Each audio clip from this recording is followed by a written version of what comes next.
फोटोमध्ये तर मटकीची भाजी जबरदस्त दिसतीये. चला तर मग मंडळी, आज आपण हिरव्या मिरचीच्या वाटणातील झणझणीत अशी मटकीची भाजी तयार करूया. तर सुरुवातीला मी मस्त असे मटकीला मोड आणले होते. ते मोड आलेली मटकी घेतली आहे. तर आता आपण मटकीच्या भाजीसाठी लागणारे वाटण तयार करून घेऊ. यासाठी हिरव्या मिरच्या आणि लसूण घ्यायचं आहे. तर एक लसणाच्या 10-12 पाकळ्या मी घेतल्यात. आणि मिरच्या तुम्ही तुमच्या अंदाजानुसार किती तिखट हवं आहे तसं मिरच्या घेऊ शकता. मी शक्यतो जास्त मिरच्या घालते, कारण झणझणीत भाजी झाली की ती चवीला खूप छान लागते. मिक्सरमध्ये वाटून घेऊ. तर तुम्ही पाहू शकता अशा प्रकारे वाटून घेतलं आहे. आता फोडणीसाठी कांदा आणि टोमॅटो चिरून घेऊ. तर इथे मी एक मध्यम आकाराचा कांदा घेतला आहे आणि अर्धा टोमॅटो, कोथिंबीर आणि कढीपत्ता हे छान असं चिरून ठेवलं आहे. आता फोडणी देऊया. कढई छान तापून झाली की यामध्ये तेल घालायचं आहे. तुम्ही तुमच्या आवडीनुसार कमी जास्त तेल घालू शकता.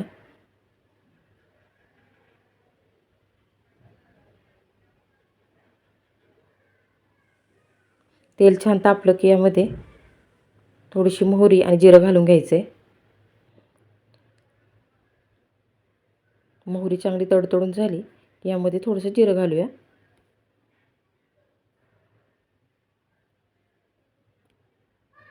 कढीपत्त्याचे 3-4 पानं. मस्त असा कढीपत्ता तडतडला आहे तो फोडणीमध्ये. आता यामध्ये बारीक चिरून घेतलेला कांदा घालूया.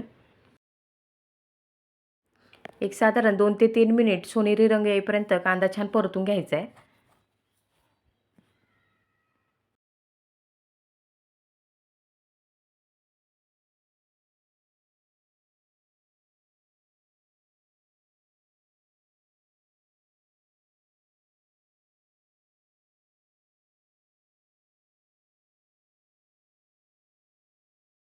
कांदा परतून झाला की यामध्ये आपण अर्धा टोमॅटो जो चिरून घेतला होता तो घालून घ्यायचा आहे. आता टोमॅटोसुद्धा फोडणीमध्ये छान परतून घेऊ. एक साधारण मिनिटभर ह्या कांद्यामध्ये पुन्हा एकदा परतून घेऊयात. आता यामध्ये मसाले घालायचे आहेत. तर मसाले आपण हिरवी मिरची घातली त्यामुळे लाल तिखट घालणार नाही आहे. आता हळद आणि चवीसाठी धना पावडर घालायची. एक साधारण 1 चमचाभर मी धना पावडर घातली आहे. आणि हळदीने काय होतं भाजीला रंग सुद्धा छान येतो. मिनिटभर परतून घेऊ घालायची. आणि यामध्ये वाटून घेतलेलं आपण हिरव्या मिरचीचं वाटण आहे ते घालायचं आहे. हिरव्या मिरचीचं वाटण घातलं की एक साधारण 1 मिनिटभर पुन्हा एकदा परतून घ्यायचं.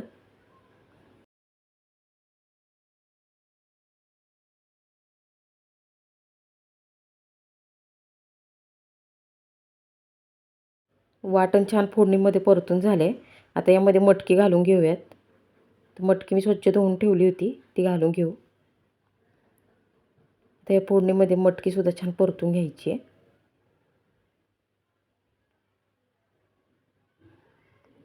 आपण शक्यतो लाल तिखटामध्ये मटकी बऱ्याच वेळा करतो, पण अशा प्रकारे सुद्धा तुम्ही मटकीची भाजी ट्राय करून पहा.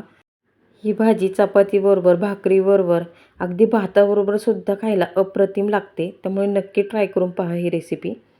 तर अशा प्रकारे मटकी छान वाटणामध्ये आपली परतून झाली आहे. मटकी छान परतून झाली की यामध्ये पाणी घालायचे. पाणी का घालायचं? कारण मटकी छान फुलते आणि शिजते सुद्धा. त्यामुळे थोडं पाणी घालायचे आणि ताट ठेवून मटकी छान शिजवून घ्यायची. तर मला सुक्की मटकी करायची त्यामुळे मी पाणी थोडं कमीच घातलं आहे.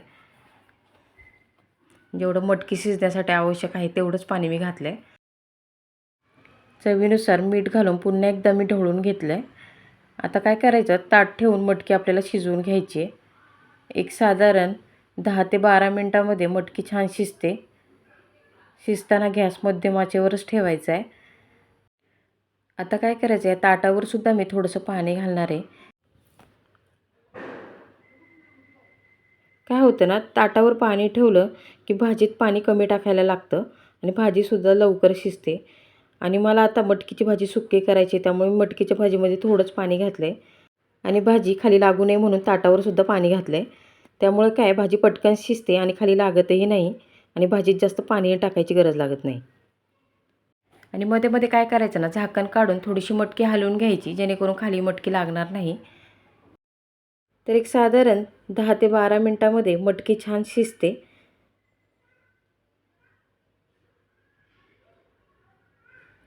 तर तुम्ही पाहू शकता जवळजवळ मटकीची भाजी छान तयार झाली आहे.